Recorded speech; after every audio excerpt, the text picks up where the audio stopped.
There we Okay, go, coach. okay.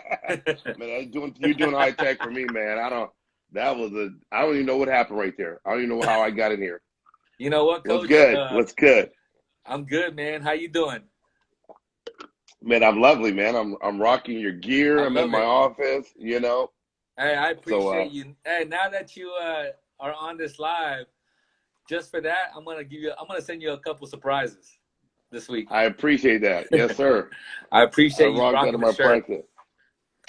Good Coach, stuff, man. Chris, man. How's everything with you? Man, Chris is going well. Just kind of sitting here during this COVID time and trying to get as much basketball as we can in, and some of the clinics and some of the workouts we're allowed to do here in the Sacramento region. We're in the Placer County, so we're a little less restricted than we are in the rest of the state of California. Right. But we're able to do some things, and my struggle's been real. I've been getting up about every morning, about 4 o'clock in the morning, Oh watching all wow. the PBA games. And so it's been really nice to watch the PBA games in the bubble. Yeah. And the games, if you have not seen, have been just as dynamic as some of the NBA games have been Oh no, for in the sure. bubble.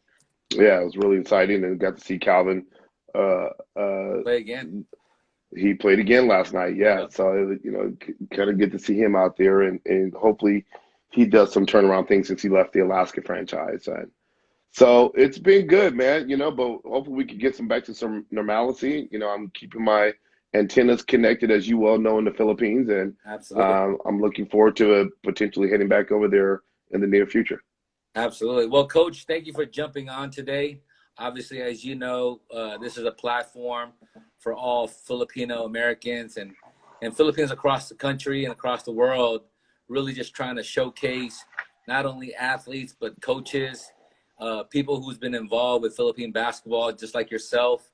And today, we just want to kind of get a sneak preview of who you are, your history behind the game of basketball, where it all started, and also just your whole experience playing back home in the Philippines. I know you played many years back home. You're a true legend. Um, 14 years. and I want you to be able to tell everybody why they call you the Mr. 100%. So go back. I grew up in a little tough part of Sacramento. When I first grew up, it was all about baseball. And then we moved to the north side of Sacramento. My mother did, due to some circumstances that forced us to move to the north part of Sacramento. But when I got out there, I was blessed because I grew up in a military community in North Highlands, California. So now we were not military, but probably over 60, 70% of the students on our campus were military. Right. The beauty of that is that there were so many other different sports being played at the school that baseball was kind of second fiddle. Basketball became such a big part of my life because that's what they played in North Highlands. And then also the beauty part of that community was that we were a mixed community. As you all know, the military bases all over the world end up bringing Filipinos back, people from Europe back, people from Japan back. So our school was a huge melting pot Right. where we had people from the Philippines, from China, from Korea, from Europe. They were all in this neighborhood now. And so we all grew up at a huge melting pot where we had such um, love for one another and love for our community. So when you grew up in North Highlands, California, that meant something in Sacramento. Like you grew up and you represent your neighborhood and you represented everybody that you grew up with there. So I ended up playing basketball, going to eighth grade, high school. I was just an okay player. I was super athletic, but I had a willpower and a drive. I believe came from my mother. Right. My mother was such a hard worker, and I think that's what makes me love and appreciate the Filipino people so much because they work hard. They don't complain. They don't make excuses. They get it done. And so playing ability in the Philippines, I think that's why my game resonated so well in the Philippines and with the Filipino people. Right. Um, so going into my junior year, I was just okay, man. I'm not gonna lie, I was just okay. But I had a work ethic that was unbelievable and a desire to be, I call it a fear of failure. I didn't Right. want to fail. So that fear of failure, it can also be just as powerful as the will to win. If you don't want to lose or fail, you're going to have even more of a stronger push than more as to win, because winning takes care of itself. But if you have that fear to fail, you're going to do whatever it takes not to fail. Right. So going into my senior year, I just had this tremendous growth. Just became just a name in the Sacramento community. It's just the work ethic just showed that if you put the time in, you put the effort in, and you go and dedicate yourself to the game, you can always get better. And so most kids are, they're projected, their skill level, how good they are going into freshman year, sophomore year, junior year. You pretty much know who's going to be players. Right. When I was a junior, I was still just an okay talent. But then my senior year, it was like I surpassed everybody in the city, besides probably Kevin Johnson, Right. the former mayor in Phoenix Sun. Phoenix, yeah. But as far as everybody else in Sacramento, I completely surpassed everybody with like leaps and bounds. So I ended up going to Cal Poly, San Luis Obispo. I went to junior college first, though, because I wasn't getting recruited heavily because I wasn't a player my junior year. It was until my senior year when I blossomed. And a lot of people know in the Philippines, but I used to be a high jumper. So I high jumped in high school too, because I created this great leaping ability going into my senior year, because I was running bleachers every day, man. I would get up in the morning, run bleachers and stairs. And we used to have this machine in our weight room at the high school. It's called a leaper machine. Mm-hmm. And it was the old school where you get on it like a football pads and you push it up and down. And so they don't have those anymore. But I lived on that thing about 4 or 5 days a week. Wow. And it was another guy ahead of me. There was a guy named John Jordan who went on to play at the Air Force Academy. He was kind of like my high school idol. Like he was just such a monster in everything he did, and his work ethic was just tremendous. And I would just watch this guy and idolize everything he did. He was 2 years older than me, so I idolized everything he did, and he just grinded every day. And I'm like, I want to be like that. So I would go in this leaper machine with John Jordan. We go in there and work out every morning, hit this machine. And before you know it, man, I'm putting my hand on top of the backboard. I'm putting my hand over the top of the square. I'm dunking and looking inside the rim and reverse dunking in games. And it was just bonkers how fast my athletic ability just took off. So, but I became a high jumper, and I eventually jumped 7 feet, during my high school day at 6'2", which is bonkers. So I get to Cal Poly after junior college. You probably heard I went to Cuesta College. I don't know if you ever heard of Cuesta College in San Luis Obispo. Yeah, so had an amazing career there at Cuesta. I wouldn't change it for the world, because what it allowed me to do, when I was in North Highlands, I was a 6'2" post player, and I did everything around the basket because I jumped so well. When I got out to Cuesta, I was able to leave that, what do you want to say, that stereotype of what they saw me as at the other schools in that neighborhood, like Sac City Junior College, American River, and all those schools. They saw me in high school. They just wanted me to be still that same player. Right. When I got out to Cuesta College, I was able to kind of showcase a little bit more different skills. I started handling the ball more. I started attacking from the rim, from the sidelines, and from the wings position. And started not playing with myself behind my back to the basket anymore. I was able to bring the ball up to court and do all those kind of things and expand my game. So I ended up being an all-state player at Cuesta, and I was averaging something like about 25, 24 points a game my 2 years at Cuesta. And the crazy part, I was shooting about almost 70% from the field, which was pretty bonkers. Pretty I didn't miss much. I was missing, I was shooting at a high clip. So then I went on to Cal Poly, and well known, I was the first basketball All-American at Cal Poly Division II. And then I repeated that my second year. I was two-time league MVP. Right? Two-time, that's right. Two-time. Doses.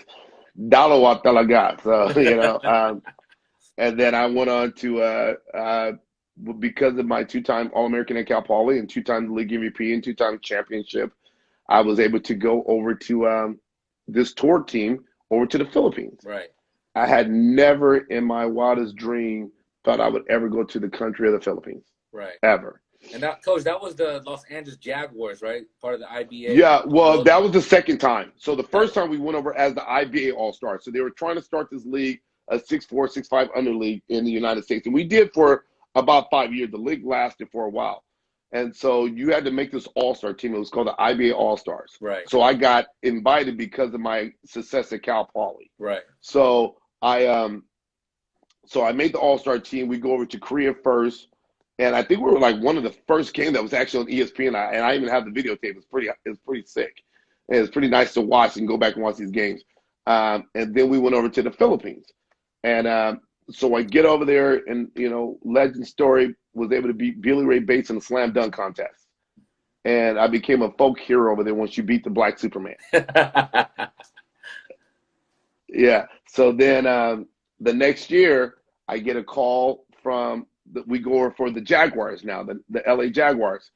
And we did the tour. And we had a guy like Tony Ronzoni, a good friend of mine. Tony was my man who's now the general manager. I think he's with the Detroit Pistons, back with still now. He's one of the top guys in the NBA. No, I think he's with Dallas now. But he was my point guard out of Bishop O'Dowd High School out of Oakland. And we had a good tour. It was real great. The following summer, I get called from Alaska asking me to come over and play. Wow. Yeah. And so I was like, why not? Let's go. And that was in 91, right, Coach? That was in 90. No, I was actually, my first year was 89. 1989. Okay. 1989. I went over, and I had no idea the love that the Filipinos have for basketball. I thought we, like, the brothers and sisters in some of these black communities, some of the ways we grew up, like there was nobody who appreciated the game of basketball more than we did. I was blown away when I got to the Philippines. And instantly, I tell a lot of people, is like when I landed in Manila and when I got there, it became a teammate, not like a visitor, but actually teammate. I instantly knew this is where I belong. Right. I knew instantly this was my journey. I knew this was going to be my path in life, and I knew this is where I was meant to be. Right. And my teammates, my early teammates, Frankie Lim, legends, Abi Gadabin, Yo-Yo Villamy, Ricky Reloso.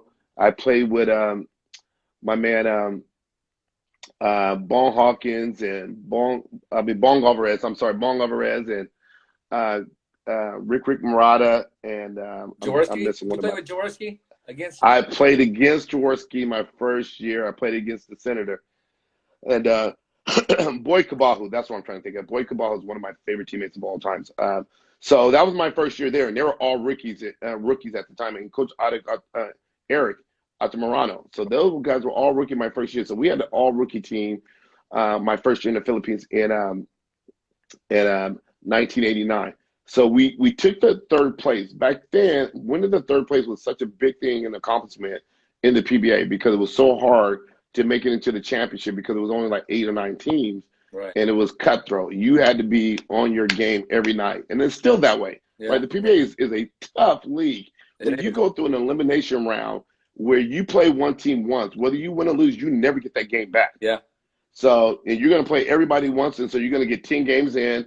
The last 2 teams are getting knocked out, right? The last 8 get to play in the next round, and then the top 4 gets the advantage to win 1 game out of the other 2. It is a tough league in the Philippines. Absolutely. It's not easy. So after 89, we took third place, and it was big time news. And so the team brought me back. We actually I actually went twice in 89. I went over early, like it was a 6'5" conference. Right. And then they realized they measured me at 6'1" with no shoes on. Right. So that opened up the floodgates really for my success in the Philippines. They measured me literally under 6'1" without shoes. So when I went over in March, whatever it was, March, April, I came home. The next conference was going to be 6'3". So the team had me over for the 6'5" conference. We ended up killing it, destroyed it. Yeah. Came back for the 6'1" conference. We had made it to the Final Four, but we didn't make it to the finals. But we took third place again. So then we had our little bit of our transition in 90 where we did some trades and did some things to kind of try to improve our roster. So we had a bit of a struggle in 90. But then in 91, it was on. Matter of fact, I'm sorry. We went to the finals in 90. Right. With Carlos Clark. And one of the most heartbreaking loss of my whole basketball career. We were up 2-0 against Pure Foods in the championship game. All we had to win was 1 more, and we lost 3 straight games.